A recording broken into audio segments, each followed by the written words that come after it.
Ini antum harus menggantikannya dulu dengan puasa. Jangan saya lah, orang yang sakit lah kita.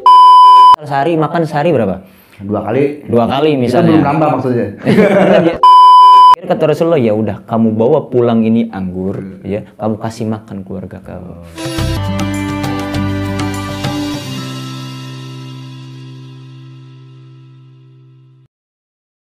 Bismillahirrahmanirrahim. Assalamualaikum warahmatullahi wabarakatuh. Bagaimana kabarnya pemirsa setia YouTube Masjid Ar-Rahman Karawang Official? Semoga hari ini kita selalu diberikan kemudahan, kelancaran, dan keberkahan dari Allah. Amin. Amin ya rabbal alamin. Seperti biasa, saya di sini akan menemani santap sahur pemirsa setia semua di acara ngobrol bareng di bulan Ramadan. Tentunya bersama saya Kang Wawan Gunawan, dan saya ditemani oleh Ustadz Ayimurun Rosadi sudah hadir di tengah-tengah kita. Ya, alhamdulillah. Assalamualaikum Ustadz. Waalaikumsalam warahmatullahi wabarakatuh.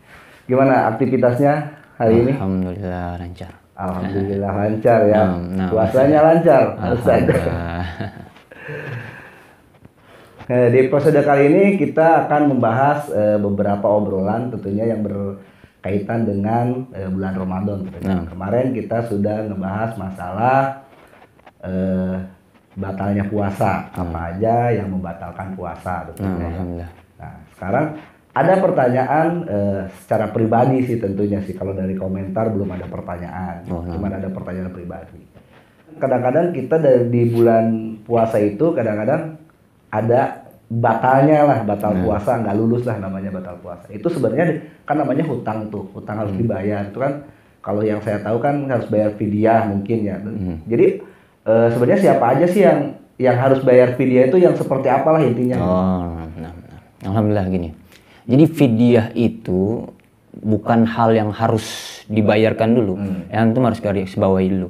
Ya. Yang pertama, kalau kita bahas di surat Al-Baqarah ayat 184, ini dijelaskan ya, faman kana minkum maridun aw ala safar, ya, jika antum sakit atau dalam keadaan safar sedang berjalan gitu. Tentu ini juga ada spesifikasinya khusus. Nggak cuma dekat antum langsung selesai aja gitu ya. Ini juga ada ada alasan khusus untuk antum membatalkan puasa gitu. Dan ini pertama kali ya, kata Allah apa? Fa'iddatun min ayyamin ukhra. Artinya antum harus menggantikannya dulu dengan puasa. Catatannya ya, harus dengan puasa dulu di hari yang lain. Jadi secara garis bawahi puasa dibayar puasa dulu.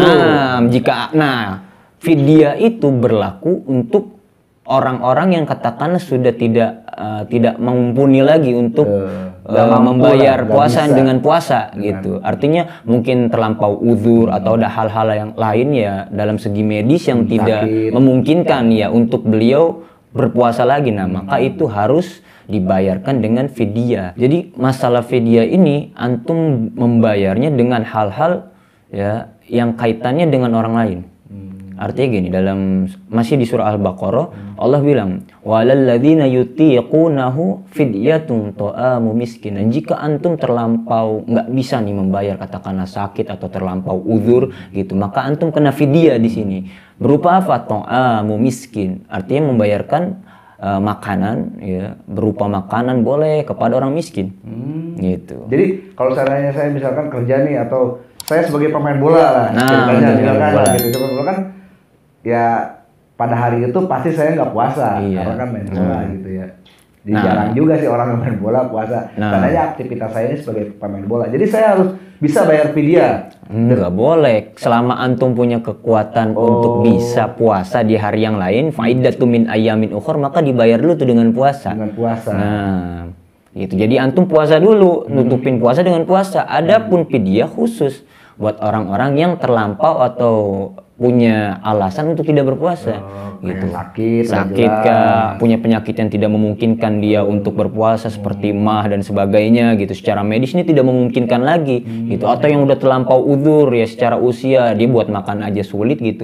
Apalagi ditambah puasa makin sakit gitu dan makin membahayakan. Artinya gitu. Baru antum di situ dikenakan fidyah. Kalau masalah ukuran apa sih namanya ya?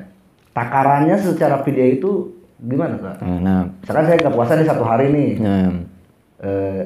jangan saya lah, misalnya orang yang sakit lah kita ceritainnya ya. Ada orang yang sakit, misalkan setelah itu dia nggak bisa juga puasa karena emangnya misalkan kayak makannya juga harus pakai apa namanya, pakai selang apa segala macam kan dia nggak memungkinkan buat puasa kan ya, buat bayar fidyahnya secara puasa. Itu gimana itunya? Ukurannya takaran? Dalam aturannya itu satu mud. Satu mud. Nah, satu mud ini satu mud tuh apa tuh? Nah, ya satu mud ini artinya ada ikhtilaf dari para ulama. Ya, ada yang bilang 7,5 gram atau hampir 1 kilo. Ya, intinya gini, yang paling mudah ya, yang mungkin yang akan saya bahas mungkin gampangnya gini. Jadi akumulasikannya itu ketika antum makan ya. Katakanlah antum misal makan sehari berapa? 2 kali. 2 kali misalnya. Itu belum nambah maksudnya. Biasanya ya misalnya sehari itu. Ya 3 kali lah sarapan, makan siang, makan sore lah. Porsi 1 kali makan tuh kira-kira berapa? Ya, misalkan menghabiskan 25.000. 25.000 tinggal kali 3 berarti 75.000. Nah 75.000 itulah yang dijadikan fidyah. Ya. Kalau bisa antum sajikan makanan yang biasa antum makan ke orang miskin. Itu ya. Tapi gampangnya ya udah antum bayarnya misalnya pakai makanan atau pakai uang atau pakai berupa sembako gitu atau udah makanan jadi aja gitu. Jadi pilihannya di situ. Jadi maaf ya, saya potong sedikit ya. Kan kita harus bayar pakai makanan atau pakai uang. Kalau masalah makanan sih saya kemungkinan tahu lah. Oh ini yang layak saya bayar fidyahnya ke orang ini misalnya gitu. Nah, terus kalau misalnya secara pakai uang, nah itu kita ke siapa nih ngasihin uangnya gitu? Sama khusus ke orang miskin dulu. Sama gitu, ke orang yang nggak mampu lah ya gitu ya. Orang miskin dulu. Oke, lanjut.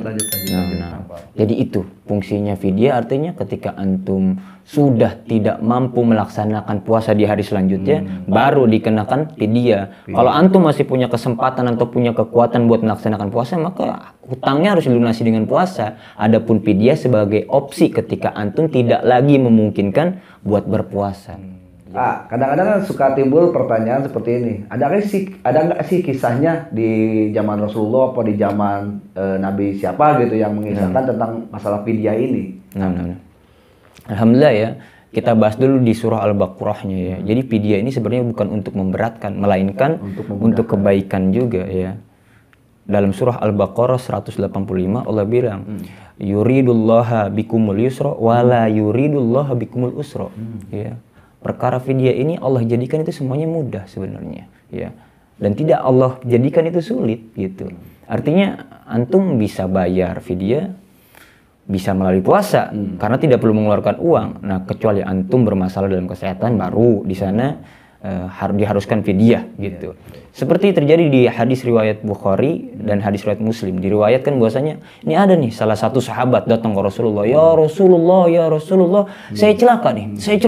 Langsung ngomong seperti itu. Rasulullah bingung, ini datang mau celaka-celaka aja kan gitu kan. Iya, ya Rasulullah tadi saya di bulan ini posisi bulan puasa, dia bilang saya tadi bersenggama dengan istri saya. Apa yang harus saya lakukan? Iya, ini apa nih hukuman untuk saya? Apa hukumannya? Kata Rasulullah apa? Kalau begitu kamu bebaskan budak. Ya. Salah satu budak gitu. Nah, saya nggak cukup punya uang ya Rasulullah untuk membebaskan ini. Kayak miskin ya Rasulullah. Ya. Kalau begitu kamu berpuasa selama 2 bulan. Dikasih opsi nih, Rasulullah tahu ya. Jadi satu hari melakukan ketidakpuasa bayarnya 2 bulan.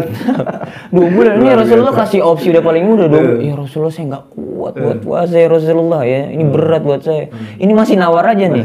Tapi Rasulullah bijak, dia tahu kondisi umatnya, di situ posisinya sahabat ya, dia tahu sahabatnya. Akhirnya dikasih kemudian lagi, yaudah kalau begitu kamu kasih makanan untuk 60 orang. Ya Rasulullah saya miskin ya Rasulullah nggak kuat saya untuk membayar 60 orang ini. Akhirnya nggak lama datang nih salah satu sahabat yang lain ya ngasih hadiah untuk Rasulullah. Ya biasanya kalau Rasulullah disodakohin atau diinfakin Rasulullah tolak. Tapi ini hadiah. Diterima sama Rasulullah, yaitu sebuah anggur. Ya lumayan banyak ya.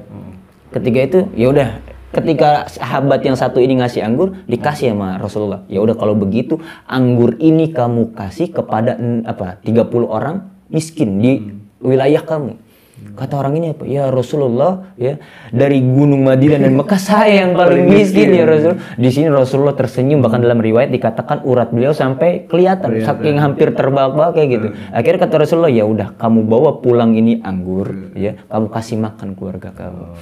Ya artinya di sini Rasulullah memudahkan ya, seperti kalimat atau ayat di Al-Baqarah ayat 185. Fidya ini sebenarnya tidak memberatkan.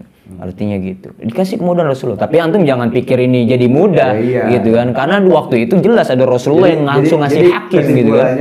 Pemirsa setia YouTube Masjid Ar-Rahman Karawang Official jangan diikuti gitu. Nanti jadi karena berbeda ya. Karena di waktu itu ketika antum melanggar satu hukum ada Rasulullah yang langsung menghakimi dan tentu apa hukumannya pun pasti sesuai karena Rasulullah sangat bijak dalam menentukan hukum. Nah, kurang lebih seperti Allahu a'lam bishawab. Oke, terima kasih ya ngobrol-ngobrolnya. Berhubung waktu kita juga terbatas ya. Nah, ini dikit lagi mau imsak. Iya, dikit lagi mau imsak. Kebetulan saya juga belum santap sahur nih.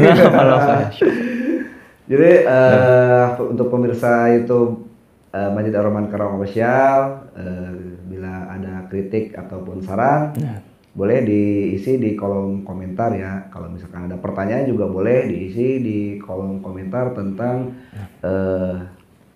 berpuasa di bulan Ramadan sih intinya ya. Karena sekarang kita sudah menginjak di bulan Ramadan. Oke, terima kasih Ustadz sudah ngobrol-ngobrol di acara ngobrol bareng di bulan Ramadan. Untuk pemirsa YouTube Masjid Ar-Rahman Karawang Official, jika ada kritik ataupun saran boleh dicantumkan di kolom komentar, dan juga kalau misalkan ada pertanyaan seputar di bulan Ramadan boleh juga dicantumkan di kolom komentar. Tetap semangat berpuasanya ya. Bersama saya Kang Wawan Gunawan dan Al-Ustadz Imron Rosadi undur pamit. Assalamualaikum warahmatullahi wabarakatuh.